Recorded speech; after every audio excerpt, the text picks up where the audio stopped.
Sepse ishte aq e vështirë fjala zoti Manja për ta marrë pak më përpara, sepse citua disa herë rregulloren, e kërkova për procedurë, dhe më thatë madje që u dashka marrë edhe leje para se të vija në këtë komision.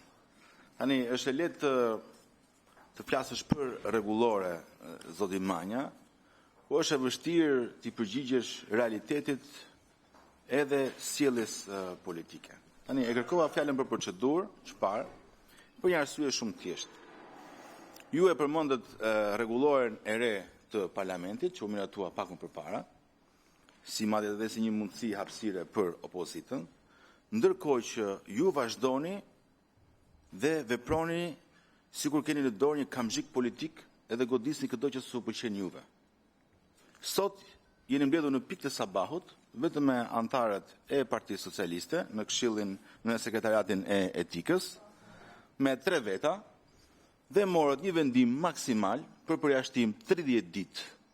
Kryetari në një partie politike që ka marrë votbesimin e 50.000 njerëzve. Dënimin maksimal. Tani, e kam me ju, zoti kryetar. Të presim sa të vi. S'ka rëndësi, dorim. S'ka kuptim të vazhdojmë.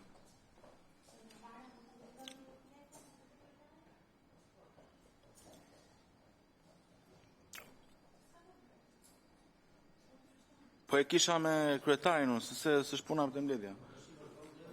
Mirë, dakor, kur vija i e kthe atje, atëra, me që s'është kryetari këtë telefon, po e kthem të nisma atëra. Atëre, si që jeni në dieni, para 9 muajsh, Ministria e Brendshme, me një vendim antikushtetues, vendosi që të kufizoj lëvizshmërinë e mjeteve elektrike që cilësohen, pra që njihen kryesisht si monopatina.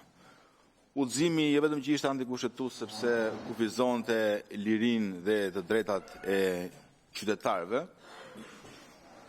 por ishte edhe i paqartë dhe u kthye në një kakofoni të jashtëzakonshme për zbatimin e tij dhe policia e shtetit u turr për muaj shtetër duke sekuestruar me mira monopatina elektrike, sipas njoftimit të tyre zyrtari te kaluar 2000 dhe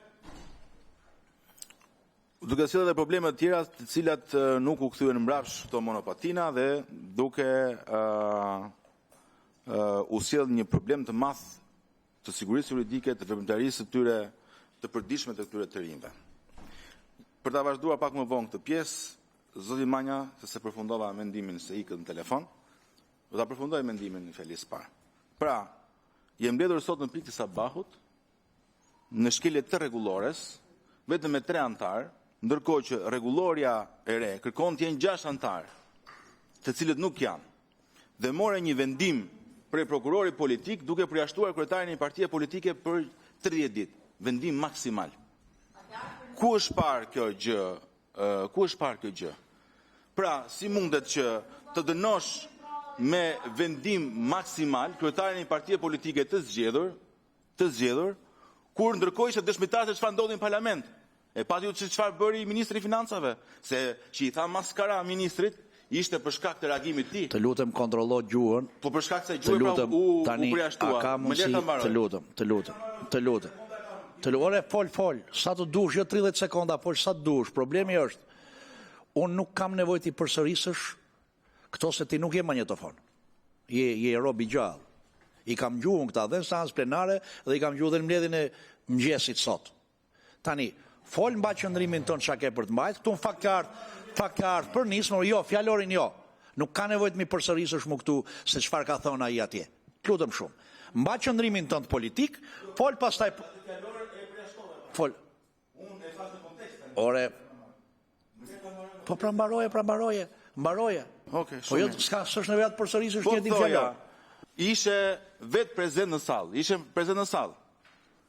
Doli ministri i financave në mënyrë të paramenduar e i sjell listën e kompanisë së familjarëve të afërmëve të vet dhe duke e shantazhuar. Po çfarë është kjo? Ndërkohë po të kujtoj ju personalisht ku miratuat faljen e gjobave, amnistin fiskale, 2 miliard euro, e ndaluat me ligj që kompanit nuk bëhen publike. Ndërkohë që del Ministri i Financave, merr kompanit i bën publike aty, bën dhe shantazh në emër të familjarëve. Çfarë është kjo? Kjo është më keq se prokurori politike. Ky është shantazh politik. Është shumë i rëndë. Edhe ju çfarë bëni, nuk mbani as i qëndrim për ministrin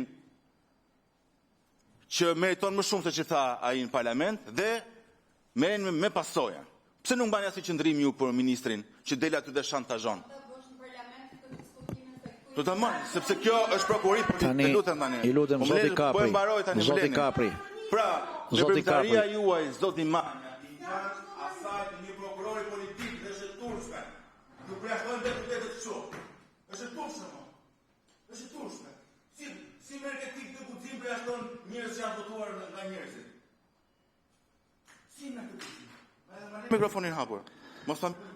Të lutem. E ke bërë detyrën ndaj zotit Shehaj.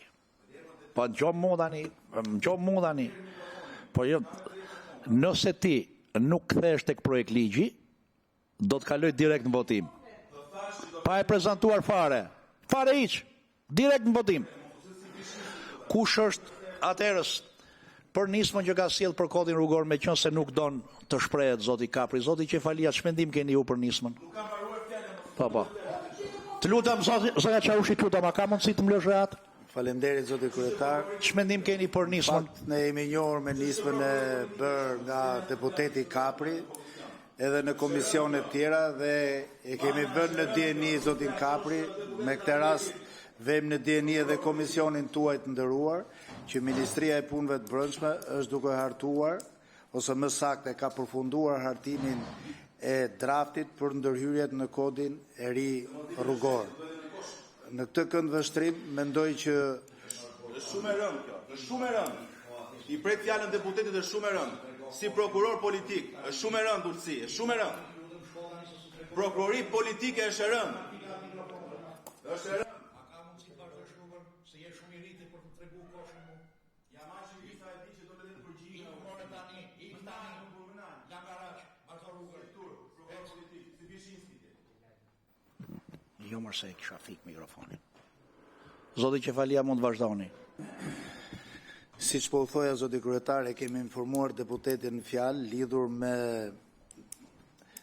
lidhur me mundësinë që i është krijuar edhe vetë deputetit, por edhe ndoshta edhe anëtarëve të tjerë të komisionit, nëse do ketë kur të vi drafti, pasi Ministria e Punëve të Brendshme e ka përgatitur draftin dhe e ka gati për ta hedhur në konsultim publik. Besoj që mendimi i deputetit në fjalë, por edhe i deputetëve të tjerë të cilët do marrin pjesë në diskutimin e kodit rrugor, besoj do ta përmirësoj kodin. Sjell në vëmendje të atyre që na dëgjojnë që kodi është një ligj i cili kërkon patjetër dhe votat e opozitës. Dhe shpresoj që edhe mendimit e zotit Kapri, por edhe deputetëve të tjerë të opozitës të bëhen të gjithë bashkë që të kemi një kod rrugor funksional. Dhe së fundi sjell në vëmendjen tuaj që kodi rrugor vërtet ka psuar ndryshimet her pas hershme, madje edhe në vitin 2023, edhe me votat e opozitës, me 110 vota, gjë për cilën shpresoj që këto votat merren sërish sapo të vi me ndryshimet përkatëse. Faleminderit. Po faleminderit. Në fakt ne jemi komision përgjegjës në shqyrtimin e kësaj nisme. Fakti që nismëtari nuk dëshironte as ta prezantonte në fakt nismën e vet që kishte depozituar në kuvend. Kjo nisëm ka kaluar dhe në komisionin, 2 komisione tjera ka qenë për dhënie mendimi, ka kaluar në 2 komisionet e tjera për dhënie mendimi dhe të 2 komisionet e tjera kanë sugjeruar rrëzimin e nismës në parim, për arsye se nga sa parashtroi zoti Qefalia si zëvendës ministër i punëve të brendshme, do të ketë një reflektim të disa ndryshimeve në kodin rrugor nga ana e vet qeverisë, ku natyrisht mund të gjenë reflektime dhe një pjesë e sugjerimeve që ka nisma e deputetit Kapri. Kështu që unë, kur nisma rrëzohet në parim sipas rregullores kuvendit, nuk vazhdon diskutimi pra shqyrtimi dhe miratimi nen për nen, por diskutimi në lidhje me vendimin e komisionit spostohet në seancë plenare, dhe nëse seanca plenare do të vendos ndryshe nga çfarë do të vendos komisioni, natyrisht ne pastaj jemi të detyruar ta rifillojmë shqyrtimin e nismës për miratimin nen për nene më pas tërsi. Ndaj unë do t'ju propozoja rrëzimin e kësaj nisme në parim. Kush është pro kësaj nisme? Jo, ju lutem. Një pro, kush është kundër? 7 kundër, rrëzohet në parim nisma e deputetit Eral.